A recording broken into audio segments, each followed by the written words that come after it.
Buenos días, hermanos. Muchas bendiciones. Que Dios les bendiga mucho en esta mañana y siempre. Vamos a empezar, sobre todo vamos a orar para que todo esté de acuerdo con el corazón de Dios. Que no hagamos nada para que la gente pueda decir que Él lo hace o que tal. No. Tenemos que hacerlo con el pensamiento de lo que estamos haciendo es para Él. ¿Amén? Vamos a orar antes de empezar a orar para que sea así. Señor, te damos las gracias, Padre. En esta mañana lo traemos todo delante de tu presencia, Señor. Todo pensamiento, toda circunstancia, todo lo que pueda entorpecer en este mismo momento lo reprendemos ahora, Señor. Lo ponemos todo delante de tu presencia, Señor, reconociendo que solo tú tienes el poder, tienes suficiente para cambiar todo, Padre. Te damos las gracias en el nombre de Jesús, Señor. Amén. Vamos a leer el Salmo 119, versículo 105. Es un versículo corto, pero esto es como... Me recordaba una canción que cantábamos antes, hace ya un montonazo de años. ¿Lo tenemos? Dice: lámpara es a mis pies tu palabra y lumbrera a mi camino. ¿Sabemos todo lo que es una lámpara? Es un instrumento que para lo que vale es para emitir. ¿Qué emite una lámpara? Luz. No te compras una linterna para llevarla en el bolsillo, que es otro tipo de lámpara. O tú pones en tu casa un montón de lámparas y de focos, pero luego no le pones las bombillas. Necesitamos que esa lámpara que emita luz. ¿Para qué? Para que nos alumbre. Dice, es a mis pies tu palabra y lumbrera mi camino. Nos está diciendo que cuando la luz de Dios nos guía, dice que nos guía y dice: mis pies tu palabra. O sea, lo que Dios nos está diciendo cuando obedecemos lo que Él nos dice que hace, nos lleva por caminos buenos. Nos lleva por sendas buenas. No sirve de nada poner una lámpara, como he dicho, y luego no le pone la bombilla, pero tampoco sirve conocer la palabra para luego tampoco ponerla por obra. Amén. ¿Alguien puede decir amén? Amén. Dice: y lumbrera a mi camino. Cuando tú vas de noche, estoy poniendo una comparación, cuando tú vas caminando por un camino y estás de noche, ¿qué necesitas? Necesitas la luz. Porque a lo mejor te puedes acostumbrar a ir de noche, pero cuando menos te lo esperes te cae en un agujero. Esos agujeros no quiero yo decir que sean un agujero en el camino, sino circunstancias de la vida. Circunstancias de la vida. Por eso es bueno tener la luz de Dios en cada vida y en cada corazón, para que pueda ser la vida de una persona iluminada. Y si vemos en el versículo de arriba, dice: de tus mandamientos se ha adquirido inteligencia. Por tanto, he aborrecido todo camino de mentira. Si somos hijos de Dios, no podemos estar en un camino de mentira. No podemos acostumbrarnos, como hace la gente del mundo, a ser embusteros, a ser mentirosos. Porque si no, ¿qué alumbramiento hemos tenido de la palabra? Cuando Dios nos dice que no, que tú sí sea sí y tú no sea no. No podemos decir ahora sí y ahora no, o sí o no. No podemos, como muchas veces hemos escuchado a ustedes, engañarnos nosotros mismos. Porque yo te digo una cosa en esta mañana: o somos o no somos. Si quieres que la palabra de Dios te alumbre, deja que hable a tu corazón y a tu vida. En el de arriba dice: de tus mandamientos se ha adquirido inteligencia. Cuando tú escuchas la palabra y cuando tú estudias la palabra, automáticamente empiezas a tener un conocimiento real de lo que Dios te dice. Pero cuando yo estaba meditando, no solo me decía eso, la palabra te guía, pero también te guía el Espíritu Santo. ¿Lo sabíais eso? Amén. Que el Espíritu Santo nos guía. Porque tú lees la palabra, pero automáticamente te dice: es verdad, es por aquí. Ahora te está diciendo: ¿es así o no es así? Porque hay veces que tenemos dudas, y sobre todo ahora voy a decir una cosa: hay gente que sale en internet predicando y diciendo muchas cosas, Pero tú coges ese mensaje y lo pones a los pies de la palabra. Te vas a dar cuenta en el momento que empieza esa persona a hablar, si esa persona está en la palabra o está en sus pensamientos, o en lo que él piensa. Porque realmente la palabra te trae ese conocimiento y el Espíritu Santo te revela si eso es la verdad o no. Había un predicador que estaba, yo lo he escuchado, decía, sí, esto es así, esto es así, esto es así. Y oh, qué bien que habla este hombre. Habla muy bien, pero llega a un punto. Y empezó a hablar del divorcio. Y empezó a explicar que si se ha acabado el amor, que si no sé qué. Y yo te digo esta mañana esto porque dije, ya se ha acabado todo lo bueno que parecía. ¿Por qué? Porque la palabra te lo está diciendo, el Espíritu te revela. Eso no es así, porque la palabra de Dios nos dice que no es así. ¿Amén? Amén. Es que es la misma versión que dice el mundo. Si se ha acabado el amor, ya cada uno puede tirar por su lado. Eso es lo que la gente cree y piensa. Pero la palabra no me dice eso.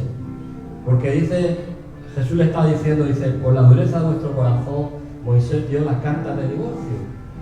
¿Es así o no? Si tienes un problema en tu relación, en tu matrimonio, tienes que coger y arreglarlo. Y no coger y irte tú por un sitio y el otro por otro.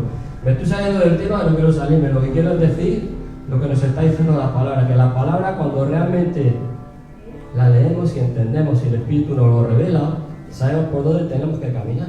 Amén. Vamos a dar gracias, venga. Señor, te damos las gracias por tu palabra, por este versículo tan precioso, Señor, y tan tremendo. Porque dice así, lámpara es a mis pies tu palabra y lumbrera a mi camino.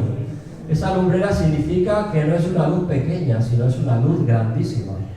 Amén. Y esa luz tan grande nos ilumina, Señor. Te damos las gracias en el nombre de Jesús, Señor. Amén. Amén. Vamos a empezar con la primera canción. Sí. Aleluya.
estás operando nada, Jesús.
Aleluya.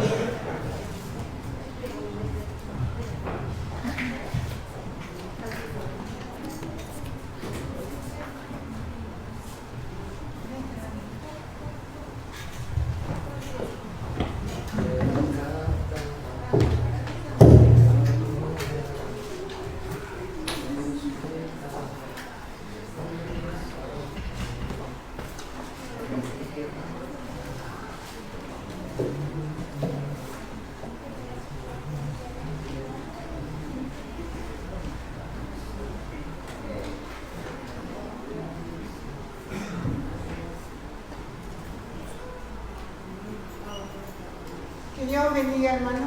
Vamos a presentar la ofrenda al Señor. Vamos a leer un salmo que la verdad es muy repetido y muy conocido, ¿no? Pero yo puedo decir que este salmo es algo en mi vida muy grande, porque lo experimenté muy grandemente. Lo experimenté estando embarazada de mi hijo Jonathan, que yo tenía 2 meses de embarazo y cogí una neumonía. Y yo me estaba muriendo porque resulta que no me podía dar cosas fuertes porque tenía 2 meses de embarazo. Y el niño podía nacer con alguna deficiencia, en fin, con algo. Entonces, yo me acuerdo que yo me refugié en la palabra de Dios. Estuve 2 meses en un sofá, de sofá a la cama, reposo, y de la cama al sofá. Pero yo en ese tiempo, Dios me dio el rema de esta palabra. Dios me reveló esta palabra. ¿Para qué? Para darme vida. Vida, porque Dios es vida. Y la palabra de Dios se hace vida en nosotros. Porque yo eso lo he experimentado.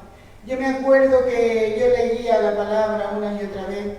Y la vida que se me iba me volvía. Y cuando por la noche me asfixiaba, porque no podía respirar, Dios me daba vida. Entonces yo hice carne, este salmo, yo hice carne en mí, yo hice vida. La vida de Dios me sanó, me salvó. La vida de Dios hizo que mi hijo no tuviese nada, que fuese un niño fuerte y sano, porque a unos médicos me dijeron que podía salir mal. Entonces, ¿cómo los milagros de Dios? ¿Cómo es un Dios sobrenatural? Que hace vida en nosotros, que hace milagros, que lo hace todo. Entonces, si tenemos la fe, el escudo de la fe, ¿con qué parar los dardos de fuego del enemigo? Esa fe es la que nos da la victoria. Esa fe en Jesucristo, en su palabra y en la vida que Él nos da. Bueno, dice así el Salmo 23, dice: Jehová es mi pastor, nada me faltará. En lugares de delicados pastos me hará descansar. Junto a aguas de reposo me pastoreará. Confortará mi alma. Me guiará por sendas de justicia por amor de su nombre. Aunque ande en valle de sombra de muerte, no temeré mal alguno, porque tú estarás conmigo. Yo cuando leía esas palabras, yo decía, estoy en sombra de valle de muerte, pero el Señor está conmigo. Dice, tu vara y tu callado me infundirán aliento. Aderezan mesa delante de mí, en presencia de mis angustiadores. Unge mi cabeza con aceite. Mi copa está rebosando. Ciertamente el bien y la misericordia me seguirán todos los días de mi vida, y en la casa del Señor moraré por largos días. Yo cuando leía eso decía, Señor, no me voy a morir. Tú dices aquí que en tu casa moraré por largos días. Entonces fue una victoria tremenda. Aún los médicos se sorprendieron, como mi hijo, los sanicos que estaban, bien que estaba, y yo como pude salir adelante. Pero fue la palabra de Dios, fue el milagro de Dios. Entonces yo creo en los milagros, creo en un Dios sobrenatural, creo en un Dios que hizo el cielo y la tierra, creo que existe el enemigo, pero que existe Dios y que está derrotado, porque evidentemente he visto muchas manifestaciones también del enemigo, pero también he visto cómo Dios está derrotado y cómo Dios nos da la victoria. Entonces tengamos esa fe siempre y esperemos en nuestro Señor y cojámonos a la palabra. La palabra se hace vida en nosotros. Bueno, Señor, te presentamos esta ofrenda, Padre, a ti. Bendícela y multiplícala, Señor. Que en tu pueblo, en tu casa haya alimento y haya abundancia, Señor. Gracias, Señor, por todas tus bendiciones, en el nombre de Cristo Jesús. Amén.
Señor, te damos gracias por la ofrenda y te damos gracias por todo lo que bendiciones. En el nombre de Jesús.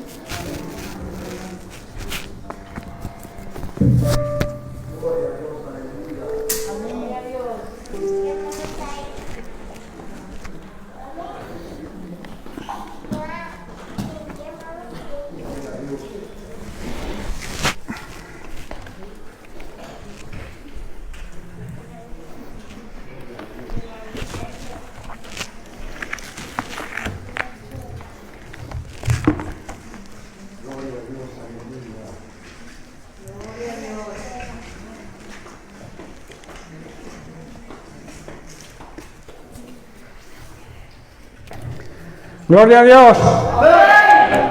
Qué bueno es Dios, ¿verdad? Dios es maravilloso. No merecemos el Padre que tenemos, pero Él nos ama. Es un Dios de amor, un Dios de misericordia. Su esencia es el amor.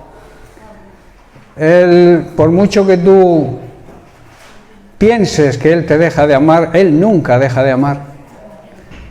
Cuanto más lejos estemos de Él, más nos ama. Porque quiere que volvamos a Él. Y no, cuando volvemos a Él, no viene con reproches hacia nosotros, sino como el hijo pródigo nos da un abrazo de bienvenida. Nos pone el anillo de oro en el dedo, que simboliza que recobramos nuestra identidad de hijos. Qué importante que entendamos eso. Bien, pues buenos días a todos, bienvenidos a los que nos visitáis, un privilegio, es una gran alegría y un gozo poder recibiros. También un saludo a aquellos que nos siguen a través de redes sociales, en los canales de YouTube y de Facebook. Os mandamos un saludo muy afectuoso. Bien, pues vamos a empezar o vamos a continuar con el tema de semanas anteriores. No sé si lo recordaréis, supongo que sí, porque soy aplicado, soy estudioso de la Biblia y sé que que durante la semana repaséis todos los versículos que se predican el domingo, ¿verdad que sí? ¿A qué lo hacéis? No seas mentiroso. Bueno, sí, el tema que estamos tratando es la iglesia que Dios quiere que seamos. La iglesia que Dios quiere que seamos, repito, la iglesia verdadera. Y hago énfasis en verdadera porque hay muchos llamados iglesia que no son verdaderos, que mienten, que no andan de acuerdo a la palabra de Dios.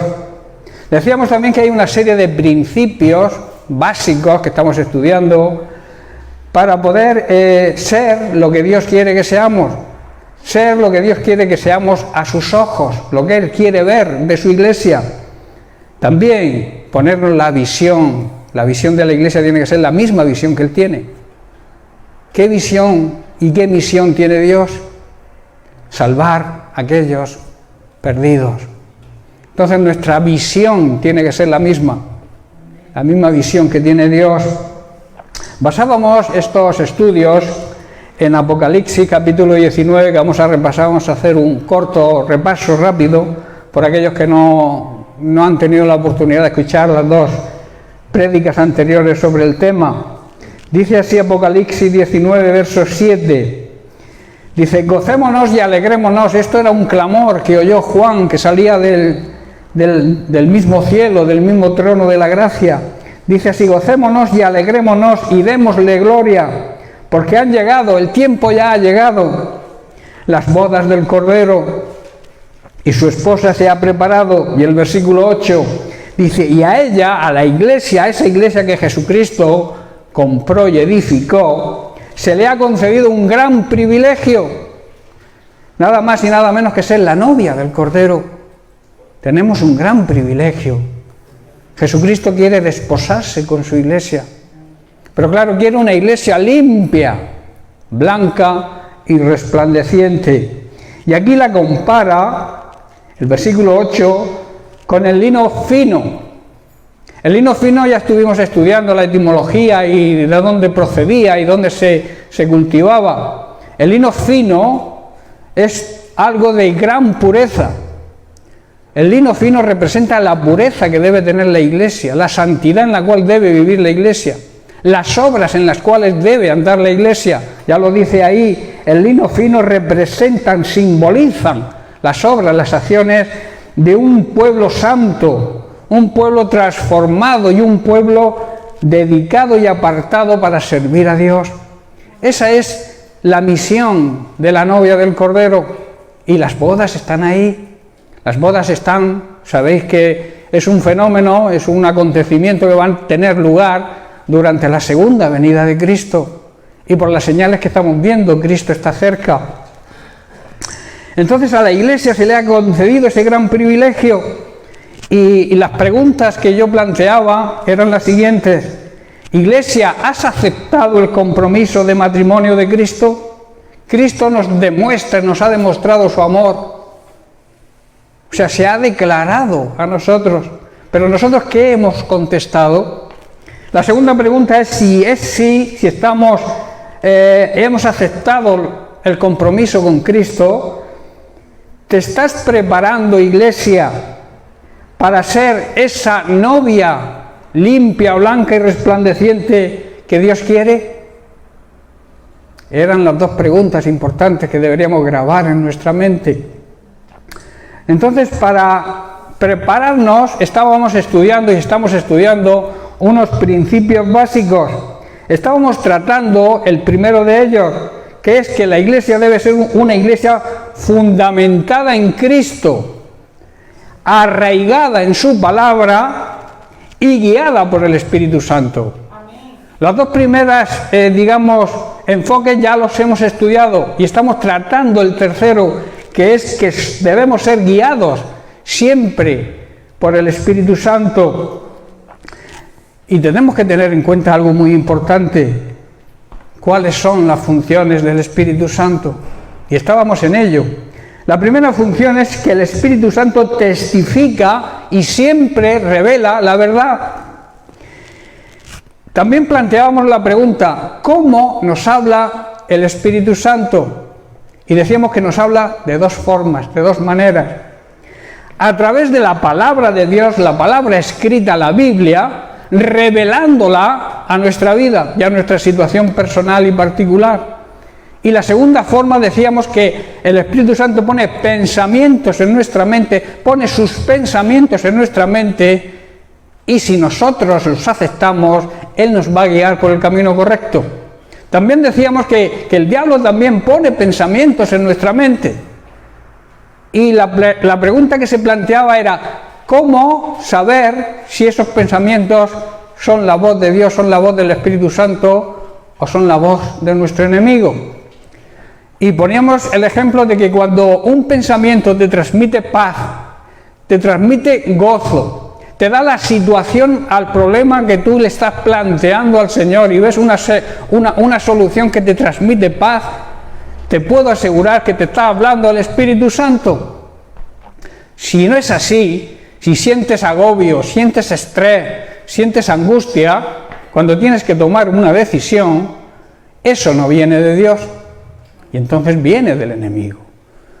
Tenemos que aprender a escuchar la voz del Espíritu Santo a través de su palabra, revelada por Él, y a través de esos pensamientos que nos vienen a la mente, que Él deposita en nuestra mente, que son los pensamientos de Dios, y entonces sentimos paz y gozo, sosiego, tranquilidad. Poníamos el ejemplo de cuando buscamos trabajo. Si el trabajo que te ofrecen te transmite esa paz, ese sosiego, esa tranquilidad, ese gozo, viene de Dios.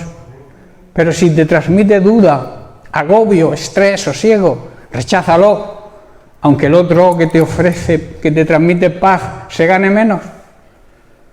Porque ¿de qué importa? Dios no te va a dar nunca un trabajo que te aparte de Él. Dios te va a dar un trabajo porque es lícito. Además es una obligación del ser humano desde que Adán y Eva cometieron la atrocidad de rebelarse contra Dios. Es una obligación el trabajar. Tenemos que trabajar para ganarnos el pan. ¿No es así lo que la Biblia enseña? Pero tenemos que trabajar en el trabajo que Dios quiere que estemos. Y para eso tenemos que ser guiados por el Espíritu Santo. Tenemos que escuchar su voz para no equivocarnos. Entonces, la siguiente función, vamos a entrar ya en materia nueva. El Espíritu Santo nos prepara espiritualmente. Y quiero que los jóvenes aquí, digamos que abráis los oídos, que prestéis atención, porque el Espíritu Santo también empieza a hablarle a los jóvenes y debes escuchar la voz del Espíritu Santo desde la juventud, desde la adolescencia, digamos. La adolescencia suele estar más o menos sobre los 12 años.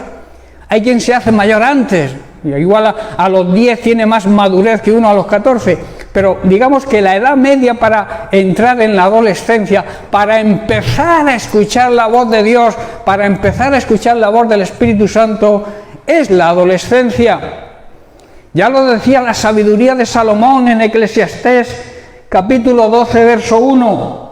Esto, vuelvo a repetir, es una exhortación para los jóvenes. Dice, acuérdate de tu Creador en los días de tu juventud, en la adolescencia, antes que vengan los días malos y lleguen los años de los cuales digas, no tengo en ellos contentamiento. Aquí Salomón está diciendo, no te olvides de aquel que te creó, no dejes que la emoción de ser joven, la emoción de la juventud, de la adolescencia, te lleve a olvidarte de tu Creador. Hónralo mientras seas joven, antes de que te hagas viejo, te hagas mayor y digas, la vida ya para mí no es agradable. Cuando tú empieces a escuchar la voz del Espíritu Santo desde la juventud, nunca vas a tener esos días en los cuales puedas decir, no me siento feliz con la vida, no deseo vivir. ¿Cuántas personas viven ahí en esa actitud? ¿Cuántas personas, incluso muchos creyentes, viven pensando que la vida no tiene sentido? Y la vida tiene un sentido, ¿pero cuándo? Cuando la vivimos en Cristo, cuando la vivimos siguiendo la guía del Espíritu Santo. Es importante que intentamos eso y que lo intentamos desde bien jovencitos, que empecemos a meditar en su palabra desde joven,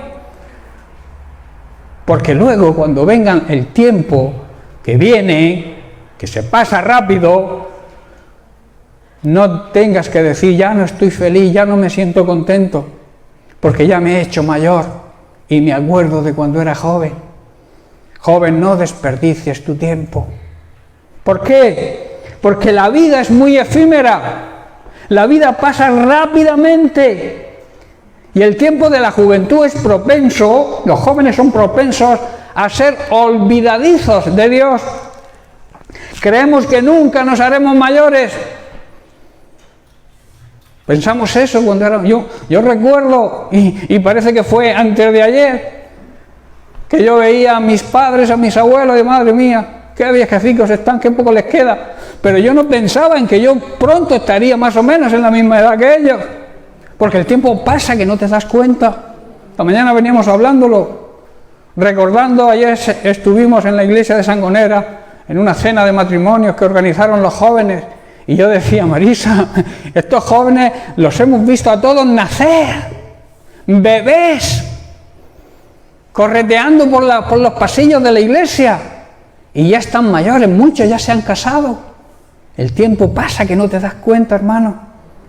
Joven que me estás escuchando, presta atención, no desperdicies tu vida, vive la vida de juventud, porque la juventud es, hay quien lo llama divino tesoro, la juventud, y es verdad, son un tiempo precioso, pero pasajero. Tenemos que pensar en la eternidad, porque aquí no se queda nadie, y todos nacemos, crecemos, nos hacemos mayores, nos hacemos ancianos, y partimos, todos. Nadie se va a quedar aquí. Por tanto, tenemos que aprender a ser guiados por el Espíritu Santo. Desde muy jóvenes debemos aprender a escuchar la voz del Espíritu Santo. Amén. Amén. Vamos al libro de Efesios, capítulo 5, verso 15, porque esta exhortación, aparte de para los jóvenes, es para todos, para adultos y mayores. Dice así Pablo: así que tengan cuidado, sean cuidadosos de cómo viven, de la manera en que viven. No vivan como necios. La Biblia habla muchísimo sobre la necedad del ser humano. Habla mucho. Y lo vamos a estudiar esta mañana. Dice, sino ser, andar, vivir como sabios. Vamos a analizar la palabra necio. Primero la vamos a analizar desde el punto de vista, digamos, humano. El diccionario de la Real Academia Española. Necio dice, es una persona ignorante que no sabe lo que puede o lo que debe hacer, ni tampoco le preocupa. Es alguien falto de inteligencia o de razón, un terco, un porfiado en lo que hace y dice, o sea, un cabezota. Un cabezota es un necio. Persona que insiste, también dice la Real Academia, persona que insiste en los propios errores y se aferra a sus ideas, aunque estén equivocadas, demostrando su poca inteligencia. Si estás equivocado, reconócelo, cambia. Eso es de sabios. Amén. Aquellos que se aferran a sus ideas, aquellos que dicen yo tengo razón, aunque saben en su interior que no la tienen, pero por no dar su bracito a torcer, siguen ahí, terco, cabezota, necio. Ahora vamos a analizar la palabra necio desde el punto de vista bíblico, que como he dicho, la palabra necio aparece un montón de veces en la Biblia. ¿Por qué será? Necio, bíblicamente, es aquella persona que no ordena, que no basa su vida en el temor, en la honra, en el respeto y en la obediencia a Dios. ¿Había entendido? A grandes rasgos, un necio es aquel que no edifica su vida sobre la palabra de Dios, no edifica su vida honrando a Dios, respetando, obedeciéndole. temiéndole. Es lo que habla. El temor de Dios no es pánico, no es miedo a la condenación. El temor de Dios es honrarlo, valorar lo que es y lo que ha hecho por nosotros. Eso es honrar al Señor y sobre todo obedecerle, y obedecerle en todo. Esta mañana he visto una Biblia por ahí que se ha dejado alguien y la ha abierto, y por donde ha abierto faltaba una página. Digo, ¿quién la habrá arrancado? Digo, a lo mejor alguien que ha leído esa página y no le ha gustado, la quito de la Biblia. Eso es lo que hacen muchos, apartar lo que no le gusta y agarrarse a aquello que le gusta. La Biblia, hermanos, es la palabra de Dios, es la mente de Dios, es la voluntad de Dios. Y es Biblia, es palabra de Dios desde Génesis hasta Apocalipsis. Y debemos como creyentes saberlo. Entonces, en Proverbios capítulo 1, verso 7, Salomón asegura: el temor del Señor es la base, es el principio del verdadero conocimiento, de la verdadera sabiduría. Ser sabio es temer a Dios, honrarle, respetarle y obedecerle. Pero dice, los necios desprecian la sabiduría y la disciplina. ¡Ay, que el pastor me ha reñido! No tiene razón. Me voy a tirar 2 semanas sin dirigirme a él, porque me ha corregido algo que yo sé que está bien. Si el pastor te ha corregido es porque algo estás haciendo que no está bien, aunque te creas perfecto. No seas tarugo, no seas cabezón, cabezota. Acepta la corrección, acepta la disciplina, que si el pastor te lo hace es por tu bien.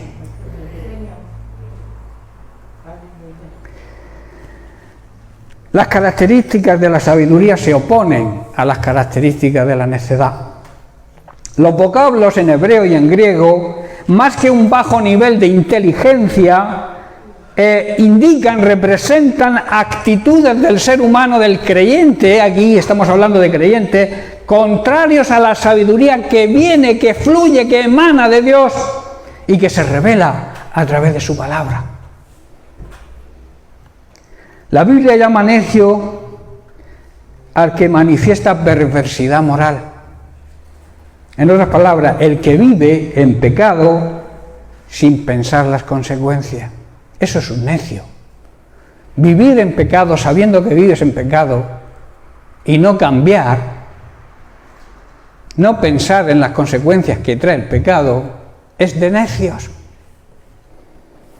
Proverbios 14:9, todo lo voy a amparar, lo voy a respaldar con palabra de Dios. Dice Salomón en el libro de Proverbios 14, versículo 9, los necios se burlan del pecado, pero entre los rectos hay buena voluntad. ¿Qué quiere decir? Los justos tienen sabiduría y lo reconocen y buscan reconciliarse con el Señor. Eso es de sabio, porque todos podemos errar, todos nos podemos equivocar. El problema está cuando no lo aceptamos, cuando no decimos, nos hemos equivocado y quiero restaurar mi comunión, mi intimidad con Dios. Eso es de sabios, hermanos. Salmo 107, versículo 17, dice, algunos fueron necios, se rebelaron y sufrieron por sus pecados, pagaron las consecuencias. Y en Proverbios 13 y 19 dice, el deseo cumplido regocija el alma, apártate del mal. O sea, apartarse del mal es abominación para los necios. Aquí lo que Salomón está diciendo, es agradable ver que los sueños se cumplan, se hagan realidad, pero los necios se niegan a abandonar el mal para no alcanzarlos. Si tú quieres lograr tus sueños, si tú quieres que tus sueños que estén de acuerdo a la palabra y a la voluntad de Dios se hagan una realidad, tienes que apartarte del mal. tienes que apartarte del pecado. No hay otra manera de hacerlo. También el necio, la Biblia lo llama a una persona necia, aquel que confía en sí mismo, el que deposita su confianza en su propia opinión o sabiduría. Dice Proverbios 14:16, el sabio teme y se aparta del mal. El insensato, o sea, el necio, es insolente y confiado, es un imprudente, dicho de otra manera. Y en Proverbios 28:26 dice, los que confían en su propia inteligencia son necios. Pero el que camina con sabiduría y con la sabiduría divina está a salvo. También la Biblia habla, y esto deberían aplicarlo muchos políticos deberían leer la Biblia para darse cuenta que muchos de sus fracasos es por su necedad. Porque aunque se crean muy inteligentes y estén en puestos de eminencia, gobiernen un país, sean políticos, también se comportan muchísimo como necios. Mirad que dice también Salomón, Proverbios 28:16, dice, un gobernante sin entendimiento, o sea, un gobernante necio, oprimirá a su pueblo, pero el que odia la corrupción, por cierto, vivimos una época, un tiempo de tremenda corrupción, y sobre todo entre los políticos, dice, el que odia la corrupción, el gobernante que odia la corrupción, tendrá una larga vida. ¿Vosotros pensáis que si los políticos y los gobernantes leyeran la Biblia, no actuarían de otra manera? Porque hay una gran promesa para ellos también. Dios no hace acepción de personas, Dios ama a todos los seres humanos y hay palabra de Dios para todos.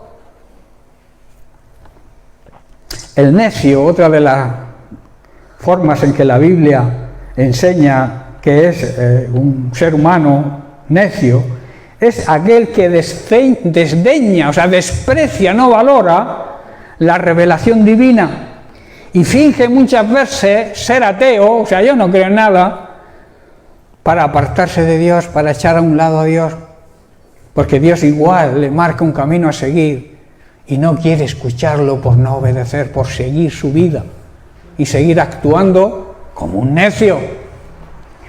En el Salmo 14, verso 1 dice el necio en su corazón, Dios no existe. Se han corrompido, se hacen despreciables, no hay quien haga lo bueno. Cuando se niega a Dios, lo que hace ese ser humano, esa persona, es despreciar a Dios y ser despreciados ellos por Dios. Aunque Dios los ama, Dios está en contra de su maldad. Dice y añade, no hay quien haga lo bueno.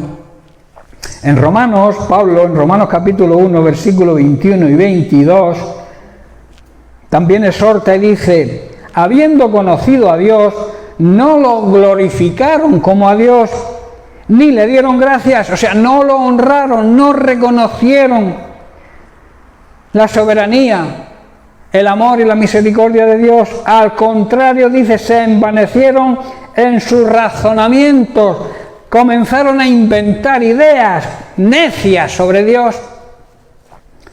Y entonces su necio corazón, dice aquí Pablo, su necio corazón fue entenebrecido. O sea, su mente quedó llena de oscuridad y confusión. Y el verso 22 dice, pretendiendo, asegurando, muchos aseguran ser sabios, se hicieron completamente necios. ¿Estamos aprendiendo? Estamos aprendiendo sobre la necedad, lo que significa ser necio. Si aparece tantas veces en la Biblia es porque existe ese problema, y existe ese problema dentro de la Iglesia, porque la Iglesia, recordemos, la Biblia, la palabra de Dios va dirigida a la Iglesia. que la Iglesia debe transmitirla a los demás, pero realmente la palabra de Dios es para la Iglesia.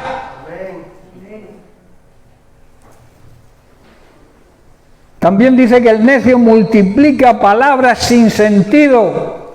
De otra forma dicho, habla mucho. Hay un dicho popular que dice que el que mucho habla, mucho yerra, mucho se equivoca. Así lo asegura también el libro de Proverbios, capítulo 15, verso 2.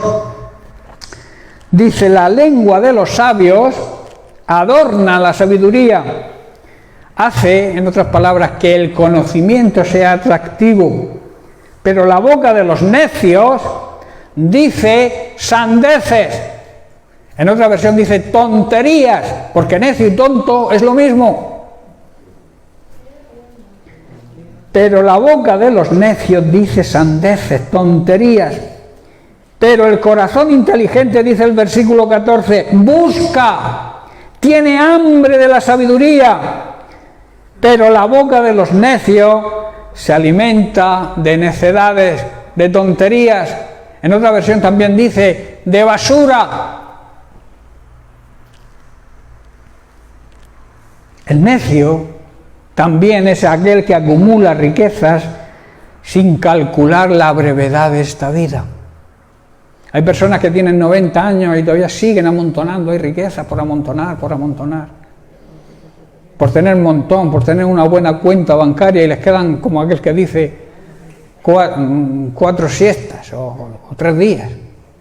Hay personas así, no tienen nada más que conectar la televisión y ver personas como a edades ya bien avanzadas pelean por tener dinero, incluso en la corrupción, robando. Dice el necio, acumula riqueza sin calcular lo breve que es esta vida. Leemos en Jeremías, capítulo 17, verso 11. Dice, como la perdiz que cubre lo que no puso, es el que injustamente amontona riquezas. En la mitad de sus días las dejará, y en su postrimería será un necio, será insensato.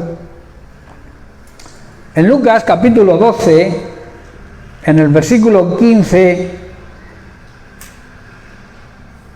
Jesús dijo, mirad, prestad atención, cuidaros, guardaros de todo tipo de avaricia. Hay avaricia de muchos tipos. Avaricia de dinero, avaricia de ser reconocido, avaricia de que te den palmaditas en la espalda. Hay muchos tipos de avaricia. Por eso dice todo tipo de avaricia, y luego añade, es idolatría. Porque dice, la vida, dice Jesús, la vida del hombre no consiste en la abundancia de los bienes que posee. Esto es una gran verdad. Esto es es una extraordinaria enseñanza que Jesús quiere transmitirnos hoy. Aunque lo predicó hace muchísimos años, esto está vigente para nosotros hoy. Por eso, después de darnos esa gran enseñanza, le refirió a sus discípulos y a la gente que le seguía y a nosotros hoy una parábola para que nos sea más fácil entender esto. Para ellos les fue más fácil Jesús recordar que hablaba por parábolas precisamente para hacerse entender y que la gente, aún sin mucha cultura, pudieran entender su mensaje. Dice el versículo 16, también les refirió una parábola diciendo, la heredad de un hombre rico había producido mucho, y él pensaba dentro de sí diciendo, ¿qué haré? Porque no tengo donde guardar tanto fruto. Versículo 18, y dijo, al ver todo lo que había producido su hacienda, su finca, dice, esto haré, derribaré mis graneros y los edificaré mayores, y allí guardaré todos mis frutos y mis bienes. Estaba pensando en ayudar a los demás. Estaba pensando en de todo aquello que le sobraba, voy a ver dónde hay una necesidad y la cubro. Estaba pensando eso, ¿verdad? Estaba pensando en guardarlo bien guardadito. Ahí en la caja fuerte, bien guardadito. Y como es pequeña la voy a hacer más grande para que quepa más. Y el versículo 19 dice, y diré a mi alma, alma, muchos bienes tienes guardados para muchos años. Hay quien tiene ahorrado y amontonado para 20 vidas que no va a vivir. Hay personas hoy que ganan cada hora, no sé, 300.000 euros. Caso de los deportistas. Hay deportistas que ganan por darle una patada a un balón. Cada patada les cuesta al club 300.000 euros. Y los pagan. Esas personas tendrán acumulado dinero y riquezas para varias vidas. No tendrán tiempo de gastarlo. Pero quieren más. Quieren más.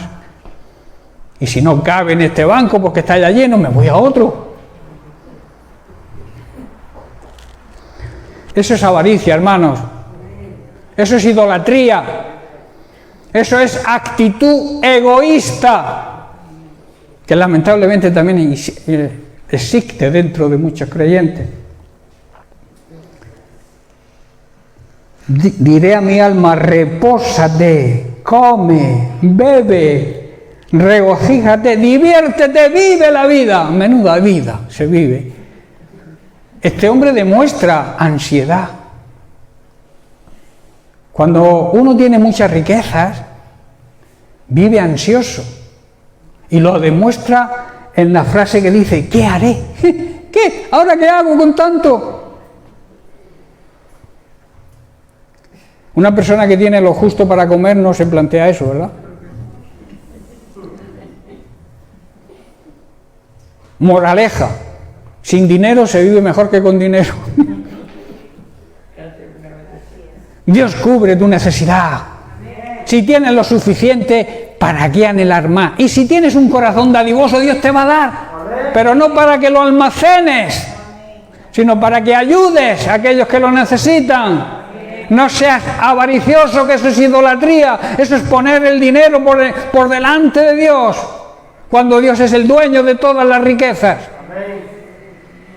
El Salmo 24:1 dice, de Dios es la tierra y toda su plenitud, y todo lo que hay en la tierra, incluso los habitantes, tu cartera, tu casa, tu coche, le pertenecen a Él. Tú estás de inquilino, sin pagar alquiler. ¿Cuántos les gustaría vivir en una casa y no pagar, verdad? La renta. Pues nosotros vivimos en esta tierra sin pagar renta, porque Dios en su misericordia y en su amor nos ha puesto de inquilinos, pero no de dueños. A veces creemos que lo que hay es nuestro. Hermanos, estamos muy equivocados. Todo lo que hay en la tierra le pertenece a Dios. Hónrale, vive en el temor de Dios. Respeta a Dios, honra a Dios, obedece a Dios, y Él va a cubrir tu necesidad, porque Dios no miente, no es hombre para mentir. Pero Dios le dijo, ¿qué le dijo Dios?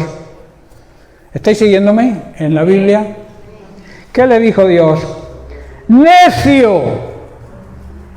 Esta noche vienen a pedir tu alma. Esta noche te vas a morir. ¿Y lo que has provisto, de quién será? Iglesia, te hago la misma pregunta. Lo que has provisto, si mueres esta noche, ¿de quién será? ¿Quién se quedará con aquello que has acumulado, que has ganado durante toda tu vida? Si has hecho un buen testamento, pues quizá que se lo queden tus hijos. Pero como no hayas hecho las cosas bien, se lo lleva tu hacienda. Así de claro. Versículo 21.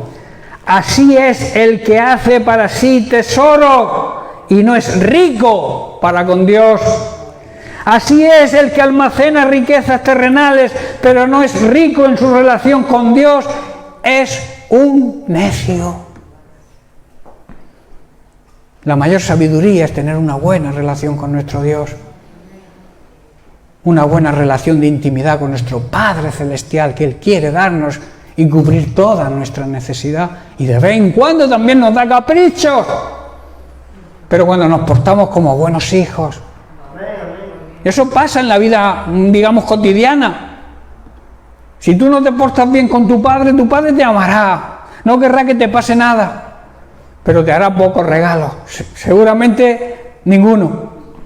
Ahora, si eres un buen hijo, si lo llamas a menudo, si lo visitas a menudo, si estás pendiente de él, pues de vez en cuando dirá: hijo, toma, 20 durillos. ¿Sí o no? A mí me ha pasado. Si no tratas bien a tus padres, si no tratamos bien a nuestro Padre Celestial, no nos van a hacer regalos, ni Dios tampoco. ¿Estáis entendiendo?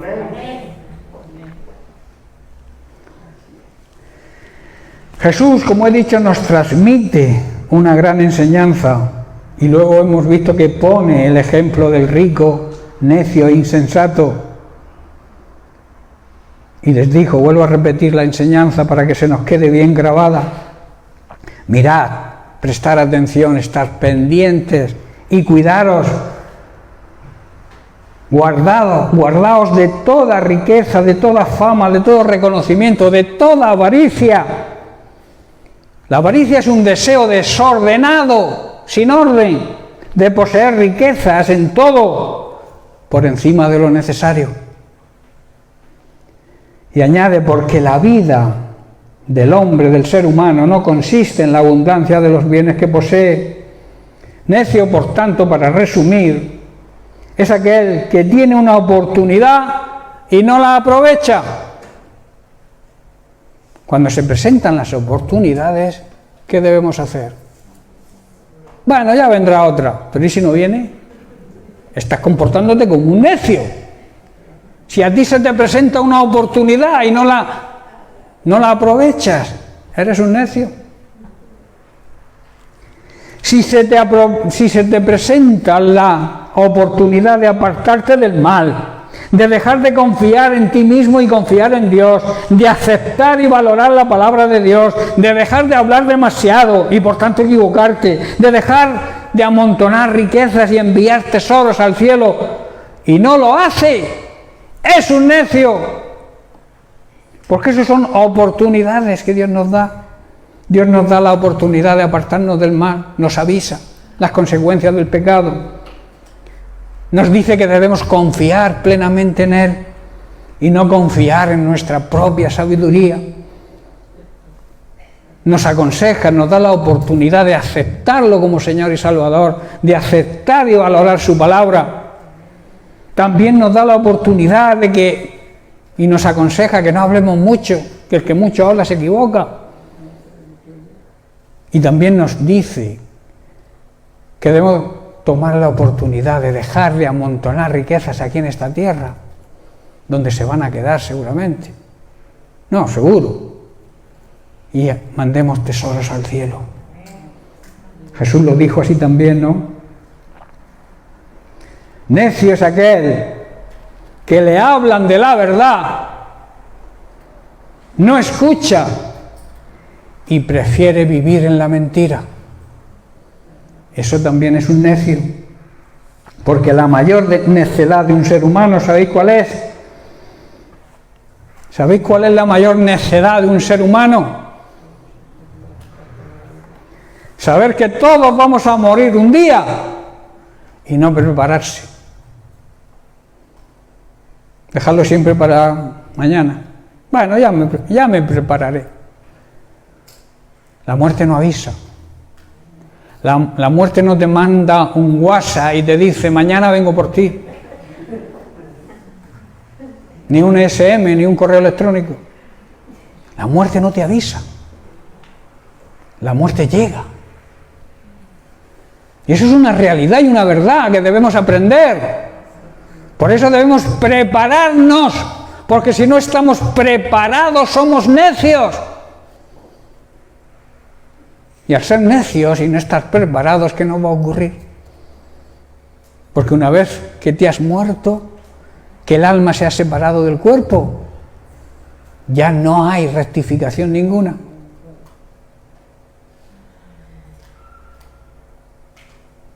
¿Amén? ¿Estamos en ello o no? Al estudiar, y esto es una necesidad, estudiar las Sagradas Escrituras es una necesidad que todo creyente debe hacer. Al estudiarlas se aprende a oír al Espíritu Santo, se aprende a escuchar la voz de Dios. Y como he dicho, debemos hacerlo desde la adolescencia, desde la juventud. Esto, hermanos, es demostrar sabiduría y no ser necio. Al Espíritu Santo se le conoce como el Consolador y puede calmar nuestros temores. Cuando tú sientas temor, cuando tú tengas algún problema, alguna circunstancia adversa, busca la voz del Espíritu Santo. Te va a transmitir paz, te va a transmitir solución, amor, misericordia. Y todo eso aleja los temores de nosotros y también nos llena de esperanza. El Espíritu Santo siempre hablará de Jesucristo, siempre hablará la palabra de Dios, tal y como la predicó Jesucristo. También nos hablará de su próxima venida y que estemos preparados para ello. En Juan capítulo 14, en el versículo 26 y 27, vemos que el Consolador puede enseñarnos y recordarnos todas las cosas que necesitamos saber y hacer como creyentes. Jesús dice: mas el Consolador, el Espíritu Santo, a quien el Padre enviará en mi nombre, Él os enseñará todas las cosas y os recordará, esto es importante, todo lo que yo he hecho y he dicho. No va a recordaros nuevas revelaciones, como decíamos el otro día. El Espíritu Santo, la palabra de Dios, no trae nuevas revelaciones, sino las revelaciones que ya están hechas. Él nos la va a traer. Lo que la palabra de Dios hoy no entiendo y mañana entiendo, eso es que el Espíritu Santo me lo ha revelado.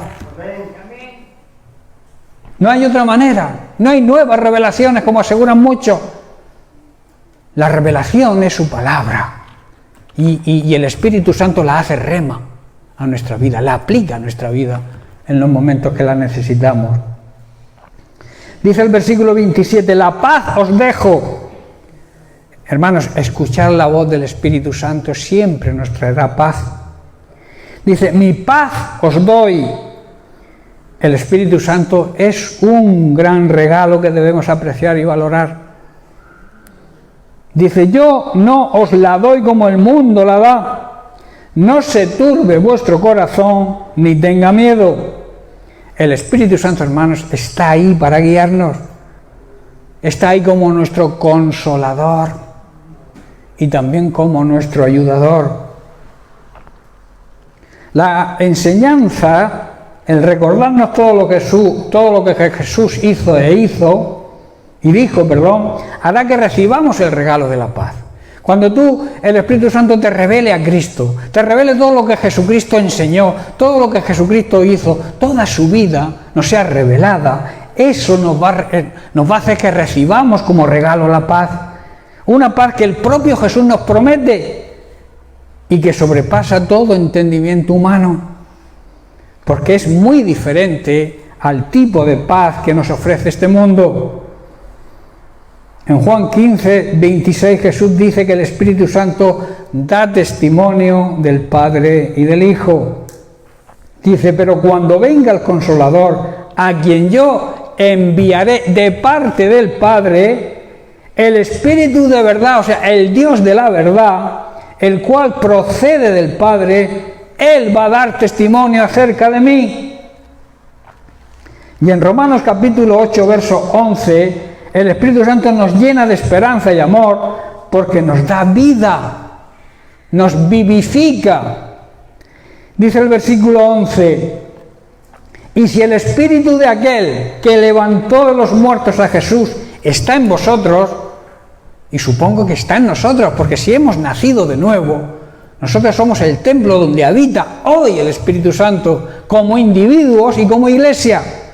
Entonces dice, y el Espíritu Santo que está en vosotros, el que levantó de los muertos a Cristo Jesús, dará vida, vivificará también vuestros cuerpos mortales por su Espíritu que mora en vosotros.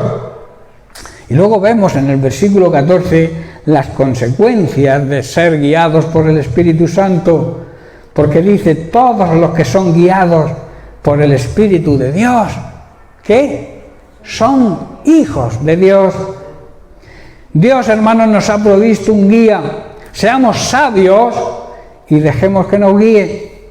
Y así demostraremos que somos hijos de Dios de verdad. Es lo que aquí está diciendo Pablo en Romanos.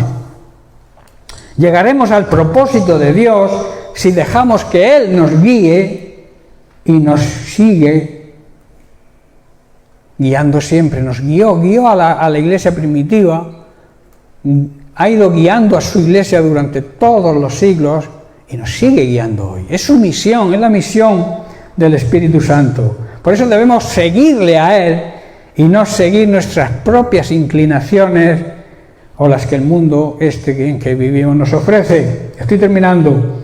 En Gálatas capítulo 5, versos 16 y 17, Pablo habla de la necesidad de vivir de acuerdo al Espíritu Santo, de vivir siendo guiados por el Espíritu Santo. Dice, digo pues, andad en el Espíritu, vivir de acuerdo a los consejos y a la guía del Espíritu Santo, y no alimentéis, no satisfagáis los deseos de la carne, porque añade, porque el deseo de la carne es contra el Espíritu, y el del Espíritu es contra la carne, y estos se oponen entre sí para que no hagáis lo que quisierais. Dicho de otra manera, quiero leerlo en la traducción, Nueva Traducción Viviente. Dice, la naturaleza pecaminosa desea hacer el mal, que es precisamente lo contrario de lo que quiere hacer el Espíritu. Y dice, y el Espíritu nos da deseos que se oponen a lo que desea la naturaleza pecaminosa. Estas dos fuerzas luchan constantemente entre sí, y entonces vosotros no sois libres para llevar a cabo vuestras intenciones buenas.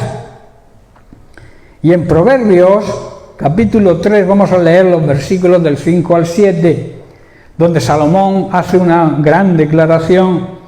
Dice, fíate del Señor con todo tu corazón. O sea, fíate del Señor, confía en el Señor, de verdad, no solo de palabra, y no te apoyes en tu propia prudencia. Reconócelo en todos tus caminos y Él va a enderezar tus veredas. Y el versículo 7 dice, no seas sabio en tu propia opinión, teme, que significa, como vengo repitiendo, significa honra, respeta y obedece a Dios, y apártate del mal, apártate del pecado. El Espíritu Santo siempre nos va a guiar a apartarnos del pecado. Salomón aquí está diciendo muy claramente que debemos confiar plenamente en el Señor de todo corazón y no depender de nuestras opiniones, de nuestros puntos de vista, de nuestro razonamiento, porque eso es sabiduría humana y nosotros necesitamos sabiduría del cielo. Dice, buscad su voluntad siempre en todo. Recuerda que su voluntad es su palabra, su voluntad es hacer su palabra, obedecer su palabra, y que todo lo que hagas sea dirigido por el Espíritu Santo, porque Él te va a mostrar el camino y la decisión que debes tomar en cualquier cosa que tengas que afrontar. Y luego dice, no te dejes impresionar por tu propia sabiduría. En cambio, teme, honra, respeta y obedece al Señor. Aléjate del mal, siendo guiado por el Espíritu Santo. Termino, hermanos, con una conclusión. Debemos ser guiados por el Espíritu Santo y no debemos alimentar nuestros deseos carnales, que suelen ser pecaminosos porque proceden de nuestra naturaleza carnal. y no debemos creernos más sabios que nadie. Bien, pues lo vamos a dejar aquí y la semana que viene estudiaremos otra función del Espíritu Santo, que es que cuando andamos en el Espíritu Santo producimos su fruto. Vamos a estudiar del fruto del Espíritu Santo, porque es un fruto con varias cualidades. Las analizaremos una por una y será muy interesante, porque hay cosas que el Señor me ha revelado esta semana sobre el fruto del Espíritu Santo. Se habla de 9 frutos. Yo digo que hay un fruto y 8 cualidades de ese fruto. El fruto es el amor, porque del amor depende todo: el gozo, la paz, la fe, la fidelidad, la templanza, el resto de cualidades. Todas ellas yo las considero cualidades del fruto, que si no hay amor, nunca las tendremos. Amén. Bien, pues que Dios te bendiga. Bien. ¿Qué? Espérate, que van a actuar los jóvenes.